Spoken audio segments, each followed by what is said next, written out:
Hello, hi guys! Magandang hapon sa inyo lahat. This is Chin from Masigari Channel, a faith healer, also matariner. So ngayong hapon, natatingin natin ang sabihin sa inyo ng ating mga gabay. This is a weekly gabay for the month of January 4 hanggang January 10 for 2024 for the sign of Pisces. So Pisces, welcome to my channel. Ano kayang messages, advices ng spirit guides ang ating masasaga for today's video? Kano naman kayang energy o kaganapan sa buhay ng mga Pisces ang ating mga hagilap? So guys, this reading is a general reading lamang, hindi lahat makaka-resonate. Kunin lamang pa makaka-relate sa inyo and comment down below kung kaninong energy ang ating nasagap. And of course, don't forget to like and subscribe my channel and hit notification bell for more videos update. And of course, maraming salamat po sa mga walang sawang pagsuporta sa aking channel. Lalo na hindi nag-skip ng ads. Naway pagpalain po kayo ng Diyos at may kapal. Siksik liglig nag-uumapaw mo ng balik sa inyong biyaya. And of course, maraming salamat po. Umpisahan na natin ang laban for the sign of Pisces. Angel Spirit Guide, please give me an information para sa ating mga kapatid na Pisces for this week. Angel Spirit, please give me an information po. So, there's the Fool. Fool represent a new beginning. May bagong eksena. Oh my God! Parang there's an information na parang hawak niya yung mundo. Or, my God. Parang sinasabi dito, ito ang linggong na to ay para sa'yo. At ang linggong, kumbaga, itong pagpasok ng January ay para sa'yo. Parang gano'n, no? Kumbaga, sinasabi dito sa'yo, inaapakan niya yung stars, represent hope. And of course, there's a butterfly na nandito na nagre-represent ng transformation. And of course, nagre-represent ang cut dito ng swerte for good fortune. So, and of course, the rainbow is, kumbaga, ang rainbow kasi yung after the storm. So, ibig sabihin, pagkatapos ng mga sakripisyo or paghihirap mo, no? Sinasabi sa'yo dito na mapapawi, no? Ang mga paghihirap mo. And of course, sinasabi sa'yo dito, yung etong linggo na papasok sa January na to, dito na magsisimula ang panibagong chapter ng buhay mo. And of course, sinasabi sa'yo dito, there's a leap of faith. Magtiwala ka sa process and progress. And of course, there's a two of cups. So, there's a partnership. So, ibig sabihin dito, kumbaga, there's a lovers, and of course, unconditional love, a deep soul connection, or something na, kumbaga, parang there's an everlasting promises na nasa-sense ko na parang may pangmatagalang relasyon. And of course, the Ten of Swords represent a betrayal. And of course, represent a backstabbing, or represent impostor. Mag-ingat ka, ha? Maraming nakapaligid sa yung tatraydorin ka. And of course, there's a Page of Wands.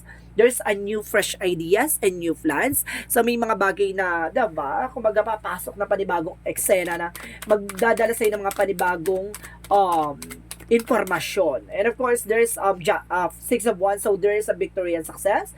Darating yung araw na nasa spotlight ka. So, maaaring itong linggo na to na maaaring mapagtagumpayan mo. And of course, there's a Palace of Wands, so there's a lot of opportunities. And of course, there's a lot of information. So, let's see what is the full card.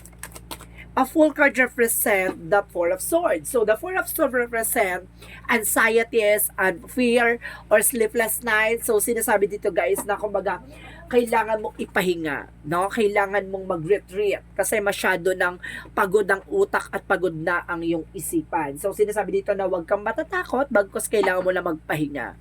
So, let's see what is the Two of Cups. So, there's a Ten of Cups. So, there's an happiness. So, may sinasabi sa'yo dito, itong tao na to, ito yung magbubuo sa'yo. Itong tao na to yung magpapatunay sa'yo ng totoo yung pag-ibig. Diba? At sinasabi dito, there's an unconditional love na, diba?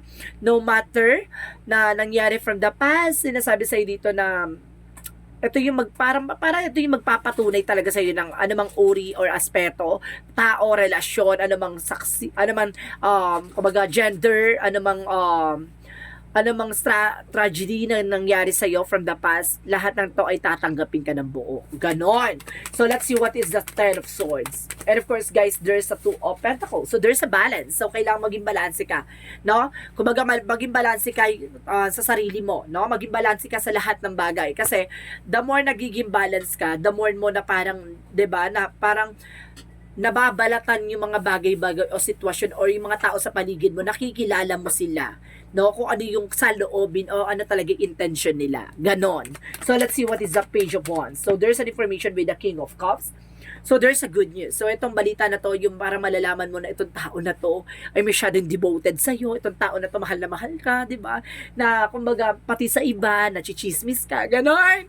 So, ganda-ganda mo dyan. Gwapong-gwapo ka dyan sa sarili mo. So, let's see what is the Six of Wands. So, Six of Wands represent the Hermit card. So there's a soul, no? The kumbaga, the soul contract. So, the soul enlightenment. And of course, the soul power. Ganon. Kumbaga, meron dito pang pinagbuklod kayo. And of course, parang sinabi dito na parang pagtatagpuin ka o pinagtagpo kayo ng about sa soul and spirit. Na sinasabi sa inyo na talagang 'di ba, pinagsama kayo sa isang chapter that because of pagtatagumpayan nyo na magkasama. So, let's see what is the Phallus of Wands. So, there's a King of Wands. So, there's a control. No? Kumbaga, kontrolin mo yung iyong emotions. So, kasi magiging ano ka dito, no? Magiging agresibo ka sa lahat ng bagay. So, kailangan maging mahinahon ka this time. Kasi, bagay na to na magbibigay sa'yo ng opportunity or movement, ng paggalaw ng eksena, or, kumbaga, unti-unti ka na makaka-recover sa lahat ng kaganapan. So, let's see what is the Full card and the Four of Swords. And of course, there's a Knight of Cups. So, there's an information dito na maaring wishes coming true. Maaring pinangharap mo to na yung chapter mo naman yung basahin ng Panginoon. So, this is the moment na sinasabi sa iyo ng ating gabay na maaaring, kumbaga, lahat ng mga pinangharap mo or yung mga dating iniisip mo lang ay maaaring maisakatuparan mo na. So, let's see what is the Two of Cups and of course the Ten of Cups. And of course, there is a Three of Cups. So, there's a celebration coming in. May celebration dito na magpapatunay na sa iyo na, kumbaga, guluhin man, landiin man yung taong mahal mo ay hindi siya magpapaharot. Ganon! Kumbaga, siya yung magpapatunay sa iyo na marami mga masihigit sa'yo pero iba pa rin yung pagmamahal niya sa'yo. Ganon. Kumbaga, minahal ka niya even your flaws. Ganon. Kahit anong part na pangit sa'yo, 'di ba? Ano man ang bagay na kumbaga di-disappoint siya pero minamahal ka pa ng sabi na gano'n. This is the unconditional love. So let's see what is the Ten of Swords and of course the Two of Coins. So there's sa Seven of Coins. So there's a protection. So and harvest time. So ibig sabihin dito na kumbaga mag-harvest na lahat ng sacrifices na kumbaga binackstab ka, tinrider ka, lahat ng mga tao sa paligid mo, 'di ba? Sinubukan ka linlangin, traidorin, wasakin, pero at the end of the time naging balance ka. Yung pagiging balance mo, yung magdadala sa'yo sa tagumpay. The Seven of Pentacles. So, Seven of Pentacles is the harvest time. Hard work pay you off. And of course, there's an achievement. And of course, completions. No? May mga bagay na unti-unti mo na matutupad. So, let's see what is the Page of Wands and the King of Cups. And of course, guys, there is a Three of Swords. So, ibig sabihin dito maraming naiinggit sa inyong dalawa. At may naiinggit sa'yo sa anumang, kumbaga, it's either may taong may lihim na pagtingin sa'yo or something. Tapos yung tao na yun ay, kumbaga, gusto ng tao na yun. Kumbaga, ikaw naman, parang hindi mo naman siya bet or something. Pero ikaw yung bet niya, ganon. And kasi sinasabi dito, Three of Swords represent an heartache or something. Or some of you guys, itong tao na to na maaring sinaktan ka, it's a patong itong energy nag-chip out na may panibagong eksena pa ako na nasagap dito na itong tao na to sinaktan ka pero mahal ka. Alam mo yun? Yung mahal ka pero sinaktan ka niya. Or so let's see what is the Six of Wands and the Hermit card. And because there's a Four of Cups, so evaluate or analyze, no? Kumbaga itong pinagtagpo about sa spirituality. And of course, sinasabi dito with the Four of Cups. Kumbaga sinasabi dito, may mga bagay na unti-unti na natatanggap, no? May mga bagay na unti-unti, or sinasabi dito na tinanggap ka niya ng pagiging ikaw, parang gano'n. Or sinasabi dito na kailangan nyo i-analyze yung isa't isa, getting to know each other, nang sa gano'n na, kumbaga, ma-build pa yung inyong relationship, no? Para stronger than stronger, no? And of course, there's a higher to the higher level, gano'n, of your existence. Oh my God. So let's see what is the Palace of Wands and of course the King of Wands. And because there's a Six of Pentacles, Six of Coin represent. Sinasabi dito, magtutuloy-tuloy na raw about sa finances. No? There is a balance, give and take. No, a situation that brings you a balance. No? Balanse pagdating sa relasyon, finances, career, and love life. So let's see what is additional messages for the outcome. For the outcome is the Knight of Wands. So, ito yung sinasabi, no? Patience, no? Kailangan mong mahabaan ng pasensya mo. And the Knight of Cups is an offer. An offer for a lifetime. So, ibig sabihin nito, itong offer na to ay pang matagalan. Slowly but surely. Diba? Kung mabagal man, pero alam niya na pang matagalan. And because there is a tower, moment where the sudden changes or big changes coming in for you. May malaking pagbabago na magaganap ngayong linggo na to. So, let's see what is additional messages for career. For career, so there's a Palace of Cups. So sinasabi dito guys, there's an offer for love, no? And kasi sinasabi talaga dito na magiging masaya ka at kamahal-mahal ka. So let's see what is additional messages. And kasi sinasabi ng career din dito, parang na-sense ko bigla yung love, no? Pagdating sa career mo. So ibig sabihin dito, parang may kaugnayan about sa partnership. And kasi sinasabi ng career dito, na magiging masaya ka ngayon sa career mo. No, and of course, additional, na Tree of Life. So, there's a sanga-sanga, parang sanga-sanga, or something na maraming, kumbaga, maraming or branches or something, resources, no? Yung income na papasok sa'yo. So, let's see what is additional messages for love lives. So, there's a Palace of Swords. So, maraming inggitera sa paligid mo. Maging aware. And the Six of Swords, kailangan nyo makaalis dyan. Mag-set ka ng boundaries dyan. Maraming inggitera, no? Maraming taong gusto sirain ng inyong relasyon. And of course, the Queen of Swords, there's a bigger picture. Parang, kilala mo na yung pagkakakilanlan sa kanila. Parang gano'n. Kilala mo na yung ligaw ng bituka kanila. Parang gano'n siya, guys. So, let's see what is additional messages for health. So, naman sa health mo, is the Seven of Cups. No? Maiwasan mo yung kung ano kinakain mo, no? Like seafoods. So, parang nakasasense ko dito na mayroon kang high blood or something. Parang ganon. And because there's an information dito na Page of Cups na listen to your intuition. Makinig ka sa intuition mo. Pag nararamdaman mo parang nakakaramdam ka ng masama ang pakiramdam pag kumakain ng ganon, iwasan mo. So, let's see what is additional messages for magical fairy messages. For magical fairy messages, angel spirit guide, please give me an information. And of course, guys, there's love life. So there's information na may love life ka dito. Sinasabi sa, di ba? Kumbaga, pagpasok pala ng reading natin, talagang ang laking factor na reading na to ay tungkol sa love life.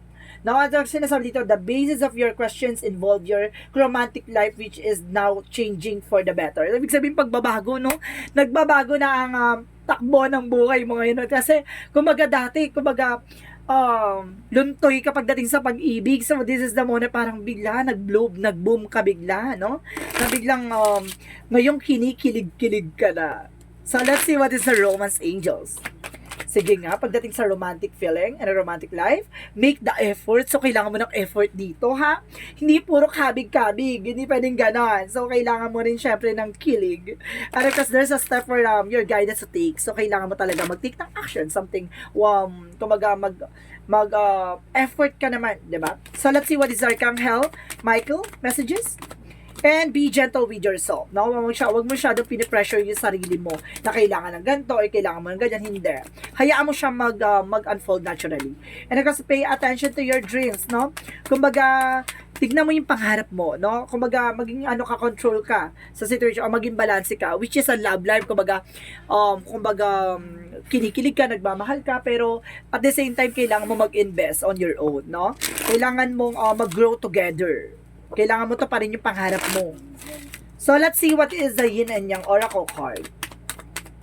Pagdating sa Yin and Yang Oracle card, there's a garden. So, kailangan mo protectionan yung sarili mong multo. And because there's a self-worth. So, see, there's an information na kailangan mo mahalin yung sarili mo.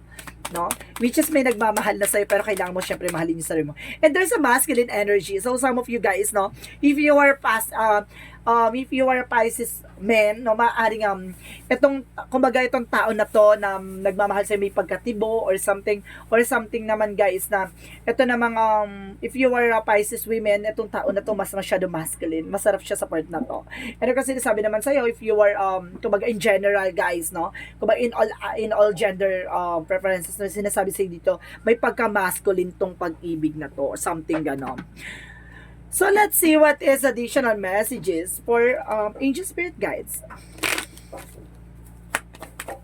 parang strong person to, yung taong kumbaga yung taong nagmamahal sa iyo or the person mo maaring stronger version siya, may pagka-masculine nga, ganon. And of course, there's family, so there's a oriented, no? You are family oriented. And of course, there's a creative expression. Ibig sabihin yung mga nararamdaman mo, yung saya, yung ligaya, kumbaga gumawa ka ng bagay na, 'di ba, nagbibigay sa iyo ng passion. Nagbibigay sa iyo ng something creative, ganon. Kumbaga, kapag alam mong nai-love ka, no, gawin mo yung mga bagay na dapat mong gawin. So, let's see what is the chakra. So, there's a confusion. May mga part na naguguluhan ka dito. No, may mga part na parang ang gulo-gulo ng sitwasyon mo, ang gulo-gulo ng eksena. So, sinasabi sa'yo, or may mga taong susubukang guluhin ka. Mag-ingat. And of course, there's a bittersweet. See? So, sa lahat ng sacrifice, sa lahat ng mga kaguluhan na nangyari sa buhay mo, kumbaga, there's a bitter and sweet. No? May tamis ng tagumpay na parating. So, let's see what is the romance angel. What is the mythology? What is the mythology? Let's see what is the mythology. So, when new romantic cycle begins. So, kumbaga magdarating talaga yung pagdating sa romance, guys. May bagong kilig na iikot ang tumbong mo, char. Ang, kumbaga, iikot ang magkukurtwheel ka sa saya. Parang gano'n. And your commitment is being tested. So, ibig sabihin pagdating sa relasyon, no? Subok ka na alam mo na yung magiging, kumbaga, advantage and disadvantage mo. Parang gano'n. So, let's see. Or, alam mo yung adjustment. Alam mo na yan. Kumbaga, paano ka mag-a-adjust sa situation. And there is an healing. No? There is an healing. And of course, there's an astral travel. So, ibig sabihin, some of you Pisces, may kakayanan kang astral travel. Yung kumbaga, kaya mong magbigay ng information regarding sa kung ano nangyayari sa paligid mo. Or, kumbaga, nauunahan mo na yung situation. And of course, silver by Goddess Insight. See? Kumbaga, may pasilip sa'yo ng ating mga gabay na, or kaya mong sumilip sa mga kasalukuyang mangyayaring, or kaganapan, no? Kumbaga, may abilities ka na parang, kumbaga, nauuna ka na sa mga mangyayari. Parang gano'n, nakikita mo na. So, let's see what is Archangel Raphael. So, there's a stretch, no? Kailangan mong kumilos, kailangan mong exercise, kailangan mong galaw-galaw. And there's a detoxification. Kailangan mo detoxify yung yung toxin mo sa katawan, no? Masyado nang, kumbaga, marami ka ng toxin sa katawan. So, kailangan mo ng mga herbal, something na, kumbaga, makakatulong for detoxification. For all the chemicals, no? Yung mga kinain mo, ininom mo. So, let's see what is additional messages. Excuse me. There's an activated earth. So, there's an information dito. There's magtiwala ka. Trust that where you led. So, ibig sabihin magtiwala ka kung para saan ka or kung saan ka ilalagay, kung ano para sa'yo, magtiwala ka sa ating Panginoon, sa ating mga gabay. No? So, let's see what is additional messages for energy.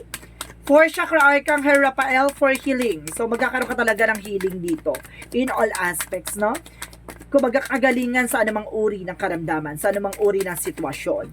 And there's a community. So, there's a social lies or social friend or something social media. No? Para malaking factor dito na may social media or something. Okay. Baka some of you vlogger. And of course, there's an information with the success, no? Magsasuccess ka daw dyan. No greater goal than to love. And of course, forgiveness. So, kailangan mo ng kapatawaran, no? Para nang sa ganun, magtuloy-tuloy yung daloy ng kapalaran, ng magandang kapalaran, no? So, let's see what is the Jesus loving quotes. So, Jesus loving quote said, "Peace be with you as my Father has sent me." Tulad daw ng kapayapaan na pinagkaloob sa ating Panginoon, sa ating Jesus Christ. Sinasabi dito, mas magkaroon ka ng kapayapaan sa sarili mo, pati sa ibang tao. Na mas piliin mo laging manahimik at wag pumatol sa mga bagay-bagay o sitwasyon. Lalo-lalo na sa mga taong, diba? Gusto kang awayin, gusto kang guluhin, no? Magdasal ka na lang, no? So, let's see what is the angel's answer. Bibilang ko ng 3, kailangan nakapag-isip ka na ng question, okay? Isip-isip na, guys. 1,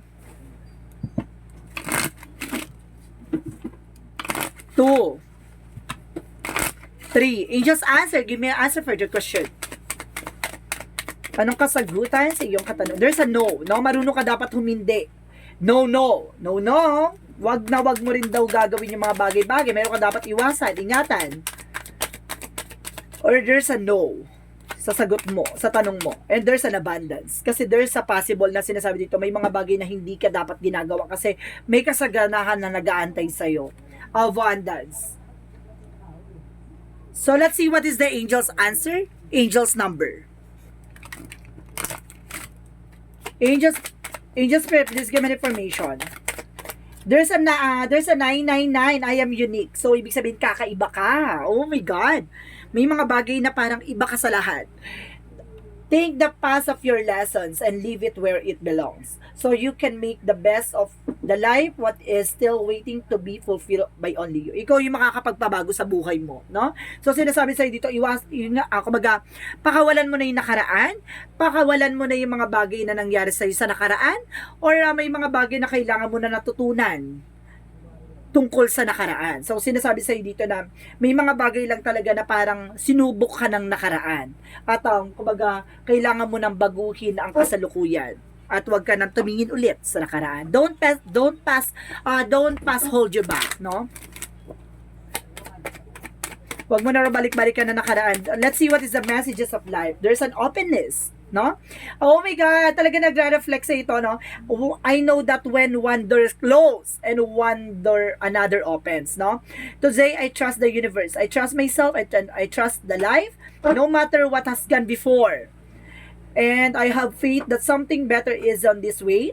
My willingness to release the past prepares me to accept that many new opportunities God's open before me. Ibig sabihin dito, nakita na ni God yan eh, no? Nakita ni at alam ni God yung mga bagay na para sa iyo. Kaya may mga bagay na kailangan mo na i-close yung chapter na yon at kailangan mo na embrace yung new opportunities na papasok ngayon. So ibig sabihin dito, kailangan mo nang mag next chapter na tayo, no? Huwag ka nang tumingin sa nakaraan. Doon na tayo sa nakasalukuyan. Kumbaga, goodbye to the old, hello to the new. Maraming salamat po. So, this is a weekly gabay for the month of January 4 hanggang January 10, 2024 for the sign of Pisces. So, Pisces, maraming salamat for your wonderful reading. So, this is Chin from Masagari Channel, a faith healer, o Zamata reader. And of course, guys, maraming salamat sa mga walang sawang pagsuporta sa aking channel, lalo-lalo hindi nag-skip ng ads na way pagpalain po kayo nandiyan sa ating gapal, siksik-liglig na gumapaw, ama ng balik sa inyo. And of course, this reading is a general reading lamang, hindi lahat makaka-resonate. Kunin lamang po ang makaka-relate sa inyo and comment down below kung kaninong energy ang ating nasagap. Maraming salamat po. And see you in the next video. Bye-bye and babush.